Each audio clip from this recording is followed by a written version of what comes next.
DJ PK, and it is time to welcome Mark Durrant back to the show, BYU basketball radio analyst. Mark, good morning.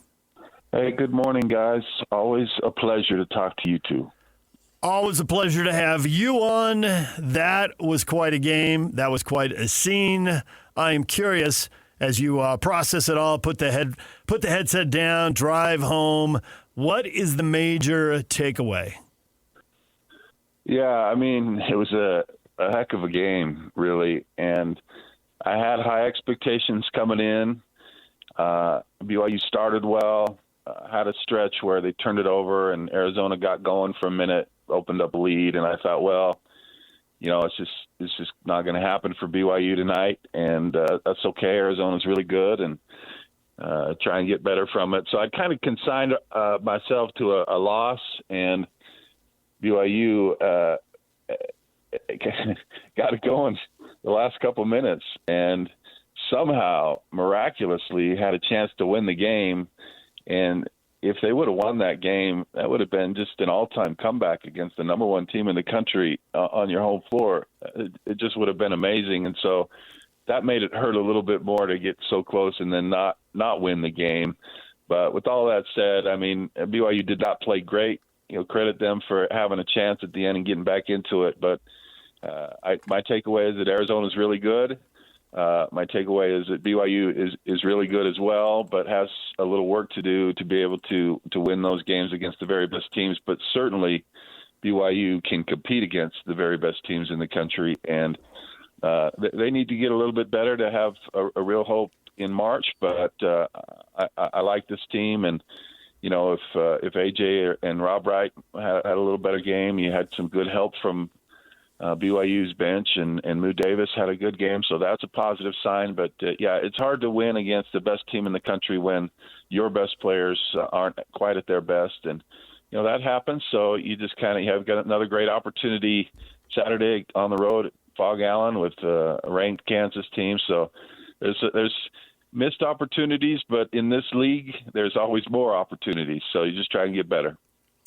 One of the reasons I like talking to you, Mark, and I've known you for many years, and we've had many conversations about basketball and other things along the time, is that, you know, you're as blue as they come. You don't make any bones about it. But at the same time, you can have a level of objectivity, which means that you're okay with a form of criticism of the team. And so with that in mind, as you review this game, you know, you talked about the turnovers, and that was obviously something in the first half that had allowed Arizona to feel good about themselves and get the momentum. The second half, the final 2 minutes was about as crazy as I've ever seen. One of my critiques would be for AJ. You know, he's the man. There's no doubt about it. A supreme talent. But maybe don't try to take over as much, because I don't like his shot selection all the time, and everybody's going to take bad shots, but it seemed like there was a couple of times, maybe even more, where he's driving to the basket and he doesn't get the foul, so he raises his arms, and meanwhile the guys are going the other end. So work on your shot selection a little bit more, and if you don't get the foul, put your head down and get back on defense. You did get 16 free throws. What do you think of that as far as my observation?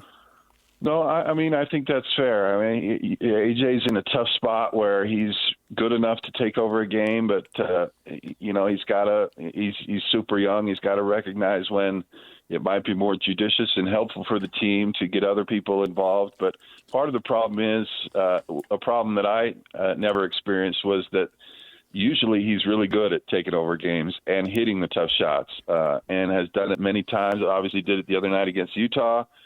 Did it in the comeback to UConn. So I think in a lot of ways he thinks in order for this team to be able to come back, I need to do it. And, you know, again, he's young, he's learning. It was not his night. And so he's got to learn when to do it and when not to do it, when to force it, when not to force it. And recognize who he's trying to do things again. I mean, this is Arizona, the top defensive team in the country, so they've got a great coach.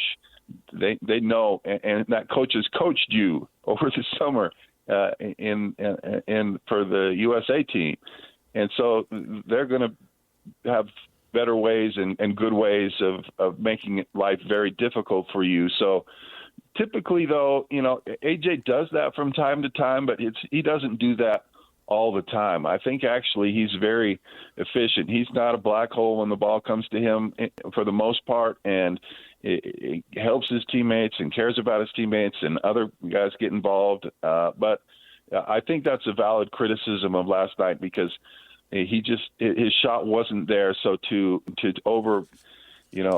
force it and to try to do too much was probably a bit of a mistake last night. And, listen, I get in trouble sometimes for saying negative things and being critical, but my philosophy, and I think yours is, Pat, is that, I'm not saying anything that I don't think the player himself would acknowledge. And these guys know when they make a good play and when they make a mistake and when they don't play well. And I think it would be disingenuous to point out things that are fairly obvious and not accept reality. I think that's how you get better, is to get, constructive criticism and learn. I mean, AJ is going to be probably an NBA All-Star and maybe Hall of Famer, but he's 18. He's got to learn some things. He's got to learn how teams play him and in certain situations what's best, and I think he will. And he's already shown that he's quite a generational talent and amazing what he can do. But even those guys can learn and get better. All right, so here's maybe something else that needs to be talked about, because it's pretty obvious and it's clearly factually true, and it's clearly biting BYU in the butt 3 times this year in each of the losses. And that is, we can talk about the box score, we can ooh and ah about the dunks and the shot making, but BYU is 15-0 when they hold teams under 80 points, and they're 2-3 when they don't. And I know 3 of those teams are much better than a lot of teams they played. I get that.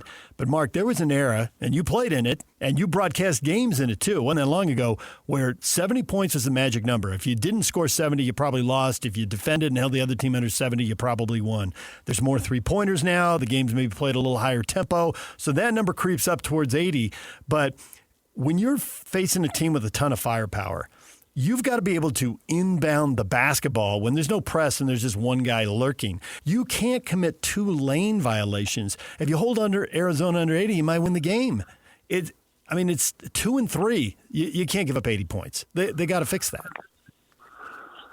Yeah, this team has been a bit mercurial defensively. At times they can be very good, and at times, they do struggle.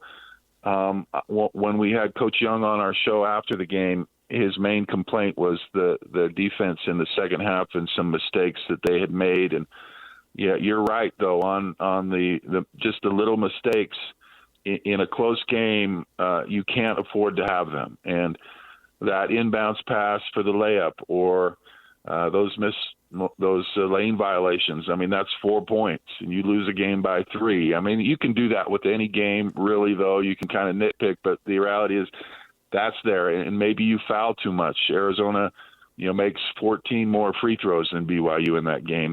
That's a big deal in a 3-point game, and so certainly I think this is a good defensive team when they're focused and aggressive. But they have had some slippages, and I think the second half, where they really desperately needed stops, they weren't at their best at times. But again, with all that said, they're able to come back in that game, and so they're doing a lot of good things. But certainly for the great teams, if you want to be great, you can't have that kind of slippage, and so hopefully BYU can get better at those things. I think of this team last year at this time, obviously it's a different team in this world from year to year, but last year at this time, they were really struggling, and in March they were great and got much better. So hopefully this team can figure out some of those things, take care of the ball a little bit better, not make as many mistakes, and in March. So you hate losing games, but I'd rather lose them in January. And if they can figure out a way to win this same game in March, that's all I care about. But you have to get better and you have to learn. Yeah, that's just the reality of this team here. We're going to be living with the highs and lows, and because of the conference, you're going to have a couple of lows. It's just built in, right? Maybe Arizona escapes, but Iowa State, Kansas, and these ranked teams, they're going to suffer some defeats, and BYU obviously already has 2.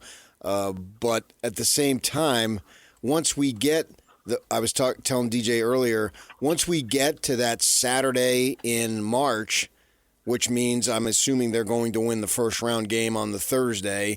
I'd be shocked if they didn't. It's like, okay, now that's when it really matters. All those slow starts that were weeks ago, or all the turnovers or missed shots or whatever, none of that matters at that point. It's what you do from the second round on, which is a pretty good spot to be in. That means you've got a good team, and we have a level of evidence that I thought Kevin Young, in the coaching that he did from this point on last year, was awesome. So I have a level of confidence that these issues that are there can get ironed out, and this team can make a decent run. You get to the third round and the fourth round, and it depends on matchups. But I have a level of confidence that this team can be where it needs to be at that time in the second week of March, and then we'll see what happens. Yeah, I agree with that. I mean, this is obviously would have been really cool to get that win, like I said, but people talk about wins in March in tournaments. They don't necessarily talk about, oh, you had that great win in the middle of the season. Right. It's nice. It helps you, but that's how his history will look at you, what games you win in those situations. So you're right. I have nothing in my objective, critical mind. I really don't have a lot of things to say about Kevin Young. I've just been so impressed with him. I think he's a good great basketball mind, really. He's a good motivator, great recruiter. And I think this team will get better. And you've got really good players. I think they need a little more help from guys like Moo Davis, who came out of a real bad funk last night with 5 threes in the second half. And so I do think they can get better. They've got the coach to get better, and I think they will. And so there's a couple bars you have to kind of meet to be a top team in the country. One is you just have to be able to compete against the top teams, and I think BYU's shown they can against the Arizonas and UConns and even Texas Tech. I mean, they're on the road against a really good Texas Tech team. They're up 9 with 10 minutes to go. So they've shown that they compete. Now they got to get better and show that they can actually win those games. So when they are in the semis in Kansas City or in the first or second round of the tournament, that if they're in one of those games, that they can not just compete, that they can win. And hopefully you've got a month or two to get there, and BYU showed, at least in a small subset of games, that they could do it last year. So I have an expectation that they can do it this year. Well, they certainly made progress as the season went along last year. So, we'll see if Kevin Young and the coaching staff can coax stuff out of this team that maybe we haven't seen yet, but maybe it's still in there somewhere, because that's how it played out a year ago. And one of those things is just the depth down the bench, and I'm wondering if there's one or two guys you're looking at thinking, he's not there right now, but maybe that guy can be ready to make some plays in March. Yeah, so the way I look at this team is you've got the 3 guys, AJ and Rob and Richie, and although that was an anomaly really for Rob and AJ to struggle like they did last night. So, but generally speaking, you're going to get some good performances out of them. That's been the case. They score 2/3 of BYU's points. So you kind of assume that's where those guys are going to be for most nights. And Keita is a proven commodity. He's going to get 6 to 10 points. He's going to be a dominant force in the paint. But this Beto Ahmed has been really good and has been nice. And against teams like Arizona, that the bigs against Arizona did a really nice job. I thought they did a great job against Pete. And so you've got a solid 5 spot. But then Moo Davis has the ability to really make an impact on this team more than anybody. If he can play like he did last night, then he can really help this team. And then you look for anybody else that can contribute. Mihailo Boskovic has looked really good as of late, and he's got size and can stretch the defense, which BYU desperately needs. Alexei Kostic, who has really struggled this year, was awesome last night. He hit a couple big threes. So if he can get some confidence, if you can add a sharpshooter to that mix, that's really what BYU needs. Is when teams are taking away the big three, you got to have guys that punish the defense for doing that. If you're going to commit all your resources to stopping those guys, you have to have somebody who can just hit an open three. And Kostic is a good shooter, and if he can get some confidence, that would really help. I really like Kadeem Boop. I think his upside is great. So you've got guys that can get a lot better and can contribute a lot more to those big three. And I think that's where the improvement for the team can get, is just in that 6, 7, 8 spot. You look at Arizona, and they've got that 6, 7, and 8 guys. They're really talented and can hurt you at that depth level. And so BYU's got to find at least 1 or 2 guys to help to take some of the pressure off the big three. Rob Wright, I think, is a point guard that in my 30 years of following BYU basketball, I don't think they've had, right? His ability to break down a defense is incredible, but I think he's generously listed at 6'1", and he's about 180 pounds, so obviously he's not that big. What do you think about, and we saw it in the final possession against Arizona, next to last anyway, the opportunity of breaking down your guy, but being as small as you are, going up against these teams that usually have a lot of size, or even the guard, Barry's is 6'4", came in and I think he blocked the shot there on the weak side. Is there any way that as he breaks down the defense, rather than trying to finish, because I think he's had some problems finishing, go with a floater or maybe look to kick to a shooter on the wing? That has been a problem for Rob, but I do think he is getting better. That floater is really nice for him. Earlier in the season, he'd beat his man. He'd try to score it at the rim and would get a shot blocked or miss layups because it was contested. So I think he's learning. He's getting better at not forcing it when he does beat his man, because he's as good as I've ever seen at getting in the paint. Yeah, I mean, if he wants to get in the paint with his handle, he looks like Pat Kinahan out there with his handle, and he can blow anybody by anybody. Love handles. Yeah, I love your handles. Yeah, and so he can get better in his decision making on when to shoot that floater, when to kick it. My preference last night would have had to get the ball to AJ's hands, and I think they tried to do that. But I liked Rob. I thought Rob got to a good spot, and he had cleared his man, and the big for Arizona wasn't going to block his shot. So I think he thought he was in the clear a little bit. But a heck of a play by Burries to come off the perimeter, recognize what was happening, and block that shot. I don't think it was a bad shot or a bad play, but you're right. I mean, one of the reasons you want it in AJ's hands is because if he's in the paint, he's not going to get blocked because right. he's so long, and so he's either going to get fouled or have a shot. So that would have been ideal, but I think that is an area for growth for Rob, is using that great ability to get in the paint just to make a little bit better decisions when you are in the paint. But I love Rob Wright. I mean, he has been so great to watch this year, and it wasn't a great night for him last night, but he has been the most consistent guy all year long for BYU and making big shots. Obviously made that game winner at Clemson. So I love the ball in his hands, but he can get better with decision making in the paint. Next up, Kansas, another ranked team. This will be a road game, and there were a lot of NBA people at that Arizona game. I don't know if you got a chance to talk to any of them, if they gave you any hint of what they thought the draft order might be, not even knowing which teams are going to have those draft picks now. It's super early. I kind of think AJ is going to go 1 because Peterson's only played 10 out of 20 games, and I think that's going to scare people, and it's not clear to me that he's going to play against BYU either.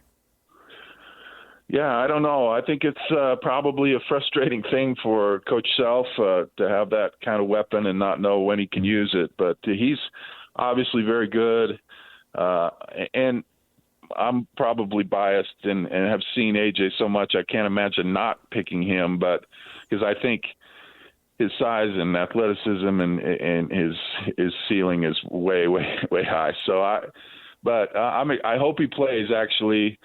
Maybe not so much for BYU's chances, but I just kind of want to see him, and so I can gauge for myself in person. But I love the fact, it's fun watching AJ going against a Toppin or going against Koa Pete last night one-on-one, and have a chance to go against Peterson. I mean, that's fun for me as a basketball fan, just to watch these guys go head to head and see what they can do against each other. So, listen, one of the great basketball moments for me was going to Fog Allen. The history there, and 2 years ago, and Dallin Hall hit a big shot late, and they win that game. It was what I call one of those movie moments. It was just such a surreal experience. So I look forward to going back there. And Kansas is, they expect a lot from their teams, and they've got a good team this year. So that'll be a crazy environment. And BYU's got to find a way to get some wins against these top teams, the Texas Techs and Iowa State and Houston and Arizona and Kansas. I mean, that's who they're really competing with and against. And you've got to find some breakthrough wins. Like that was a breakthrough win for Arizona in their conference title hopes, and even if you just want to get in the top four, you got to find a way to get some wins against these guys. So it'll be a big game for BYU, but I'm excited to watch it.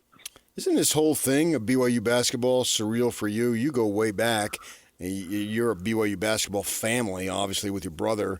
We're going back 40-plus years, and as I understand, the potential top pick, a kid named Branch, who was supposed to be the top player in 27, is now reclassifying to 26. He was on a recruiting visit. This whole thing, when you step back a little bit, for a guy like you, it's got to be surreal to see where BYU basketball is being in the mix for kids that, for decades wouldn't have given BYU the time of day. Yeah, it really is crazy, Pat. And you're one of the few that understand that history. You've been around. You're almost as old as me and been around as long. I've been watching games at BYU since 1979, and I challenge anyone who has actually seen more games in person in that period of time than me. I think I hold the record. But, I mean, I was talking with Kyle Collinsworth's dad, who was at the game, and we were reminiscing about playing at Pepperdine and Pacific in the last 20 years. And then here I am watching on the front row the potential number one draft pick in a BYU uniform against the number one team in the country having a chance to win that game. And I'm like, is this real life? Is this really happening for BYU? And having a top recruit in the country at the game, watching the game, and having a legitimate shot for these types of guys, and not just a token name, if they're nice to mention BYU, but actually having a chance to get the best players in the country. So it's really cool. And I take pride as a former player to think, the games I played in and the success we had got us to this point where, we're in one of the best leagues in the country, having a chance to, be in a top team and having a chance in the NCAA tournament. I mean, it took a lot of those years of toil and struggle to get to where we're at today. And so I love it. I mean, as a fan, it's cool. As a player, former player, it's really cool. And I think the future is pretty bright for BYU. We'll see how it goes in this world of college basketball. A lot of things can change very quickly, but right now BYU's in a good spot, and I think we'll even get better. Can't believe you had to pick on Pepperdine and Pacific like that. I've called games in both those places. Now, I haven't been to Portland, but watching on TV, listening on the radio, I always thought for lack of environment in the WCC, it was Portland that took the cake. Yeah, I think that's right. And listen, there's a lot of stuff I miss about the WCC. I'd rather get on a plane in a lot of ways to Malibu than to Lawrence, but there's certainly some positives there. But man, it's a fun new world BYU's in. Yep. All right. Well, Mark, we appreciate it as always. Enjoy the trip to Lawrence, and hopefully you'll get to see another great game with about 30 NBA scouts. Hey, appreciate it, guys. I love you guys. Thanks for always being so kind and being my friend over the years, and I appreciate you guys. Thank you, Mark. Mark Durrant, BYU basketball radio analyst, has been good enough to join us a few times every season for years now. Marky D. That's like you said. He is absolutely a Cougar through and through, but he can come on and say, hey, this needs to get better if things are going to go the way everybody wants in March. And you can't just ignore what's going wrong and then think, hey, March will be great. Right. It doesn't work like I've that. I've had conversations with him at airports, restaurants, cars, arenas, you name it. Yeah. All right, DJ and PK, everything you missed in this show, plus 2 more Jazz tickets to see the Nets Friday night. Egor Diamond coming into town, the former Cougar. We'll give those tickets away on this side of this break. Stay with us. Whirls around and down. 97.5, the KSL Sports Zone is your exclusive home of the Utah Jazz. And we want to send you to the Delta Center to see the Jazz in action. Listen every Tuesday for the Jazz Ticket Tuesday Sounder at 30 past the hour, every hour, all day long. And if you're caller number 12, you'll be on your way to an upcoming game. Buy one, you'll get one free. It's Jazz Ticket Tuesday, every Tuesday throughout the NBA season on your radio home for the Utah Jazz. 97.5, the KSL Sports Zone. DJ and PK, it's time to catch you up to speed on what you missed in the first 3.5 hours of this show. Slacker Radio Headlines brought to you by Trajan Wealth. Call Trajan Wealth today, your local trusted financial fiduciary. Call them at 801-210-6800 or visit their website at TrajanWealth.com. It's a Utah Jazz Ticket Tuesday. We're giving the tickets away every hour to see the Jazz and the Nets Friday night at the Delta Center. The return of Egor Diamond, who played for BYU last year. Why don't we do it right now, Yak? 801-575-ZONE. Call right now, 801-575-ZONE. Caller 12 is going to the game Friday night. Jazz tonight. What do you want to see with the Jazz and the Clippers tonight, PK? Loss. I thought that might be the answer. Kawhi go for 35, Harden for 35, and the Jazz get beat. Well, I don't want them to get stomped. That's not good. No humiliations, please. Yeah. I want to see Ace Bailey with George out. Just come to life. Get 20-something, 25. Show them. Letter carrier didn't start at the All-Star game. Once AC Green started, he went out for like 107 points in the next game. I want to see Ace Bailey. I didn't get to go in the stupid. He did not go for 107 Future points. Stars game, whatever the crap that is. Yeah. He didn't. He's not one of the best 15 rookies. Is that what it is? That's basically what it comes down to. So I'll show you. Let's see that. You know, we were talking with Mike Folta, who does the radio for the Mammoth, how Clayton Keller was upset he didn't play in the Nations thing last year. Mm-hmm. And after that, he went berserk, and he's continued that, and he got himself on the Olympic team this year. There's nothing wrong with that. A little extra motivation. It's okay to make it up if you need it, but if you've got the real thing, all the better. I mean, we watched that with Michael Jordan in the documentary. Whatever he needed to find one more gear. He was already playing at a high level, but find one more gear. I've used that many times in my work life. I'll show you. Yeah. All those Olympic stories you didn't get to write that you didn't want to write? Nobody has been fired for more gigs in this town than me. Yeah. Bring it. You don't think so? Jazz TV, axed. Jazz Radio, axed. Presentation at when they have the awards thing, axed. Hey, come on, man. That's not fired from a gig. That's not having to work for free. Nevertheless, they didn't want me anymore. I know. They're not inviting you anymore. Fired in my eyes. Yeah, I understand. In my eyes. Through that's my fired. eyes. Thank you, Carl. Nice. Old school. Yeah. Through my eyes. Come on, man. Bill, what do you think about Cuba? It's always awesome to watch people do sports talk radio. See some crazy things. So let's see. You were slighted. This is a real fact. You were slighted. Yes, he was slighted. He is not on there. Locke has already been on his podcast saying that there's no other way to take it. That's why Gordon Hayward, one of the reasons snubbed. he wanted to leave, didn't think he could get all the glory here.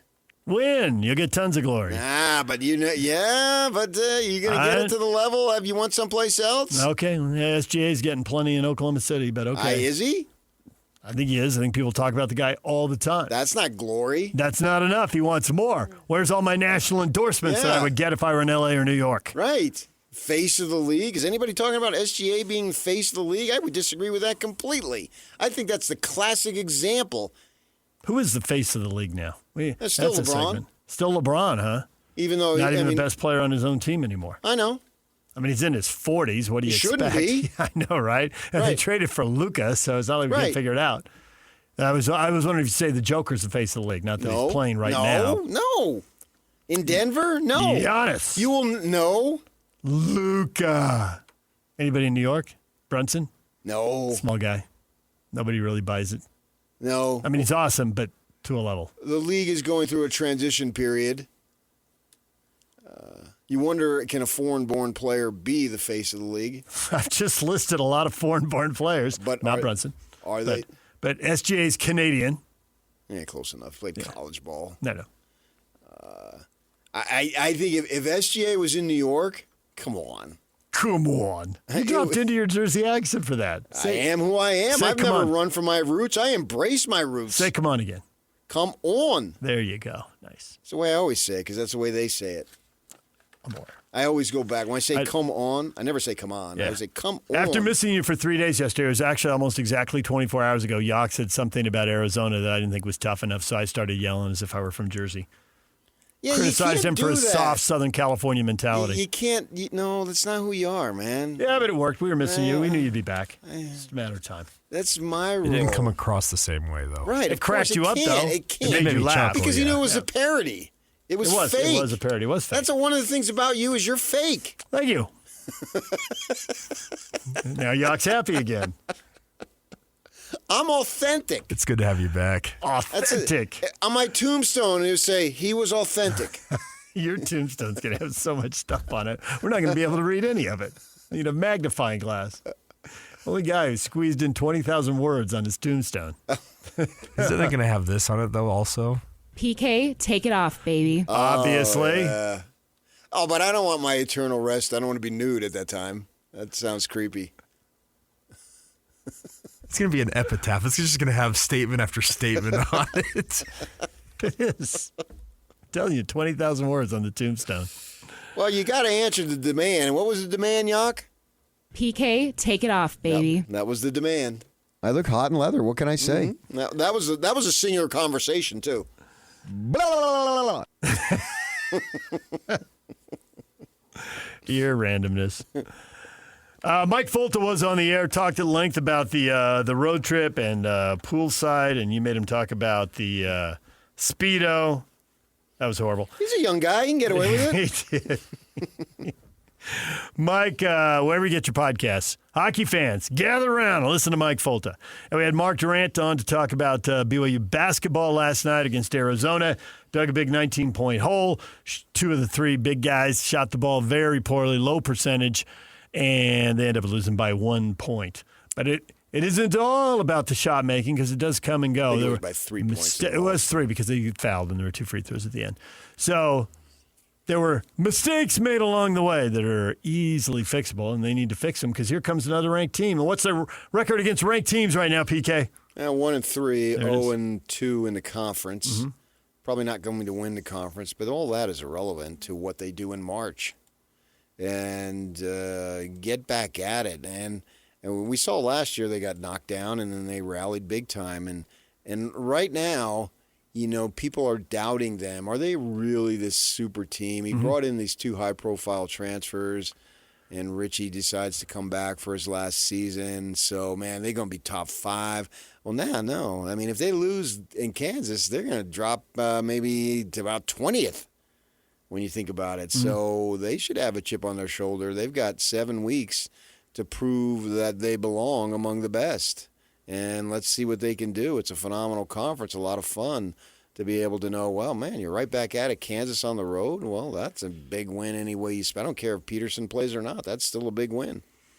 If I tried to pick a Final Four right now for a bracket, Arizona, UConn, and Michigan, those are 3 I would absolutely write down. UConn's only loss is to Arizona, and they've beaten BYU, they've beaten Kansas, they've beaten Illinois.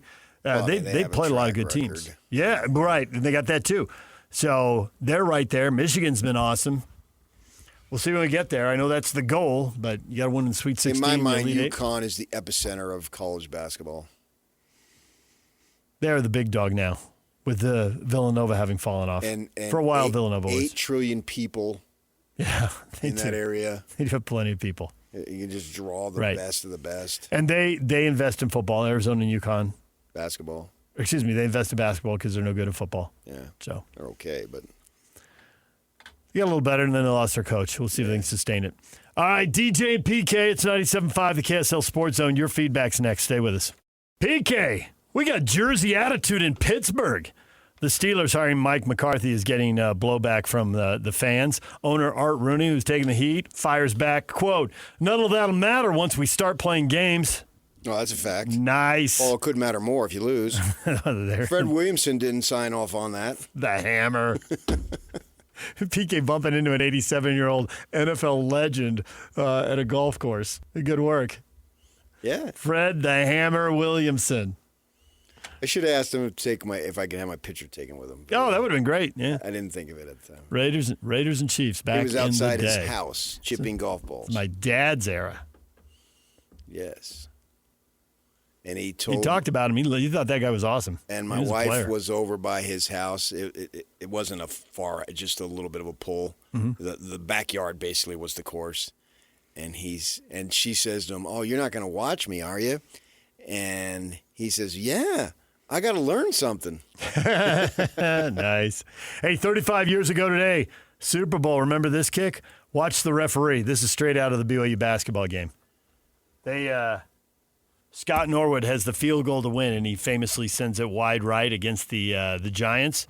And sure enough, the referee, and it's wide by like 5 yards. Everybody knows. Look at the ref. No, it's way over there. It's way over there. Just sell it. Scott Norwood was a neighbor of a friend of mine back in Virginia, in Clifton, Virginia. All these brushes with greatness, man. I never met Scott Norwood, but my friend did, yeah. Who lived back there, I knew him in California, and he was in the Air Force, and he had to move back because he was traveling every week. And finally, they decided, let's just move back there. Final word, feedback from you, Jeffrey, on the BYU Arizona game. A great rally. It's going to be a learning experience for them. Hashtag prep for March. Everybody's looking forward to the tournament. That'll do it for us. Jake and Ben are next.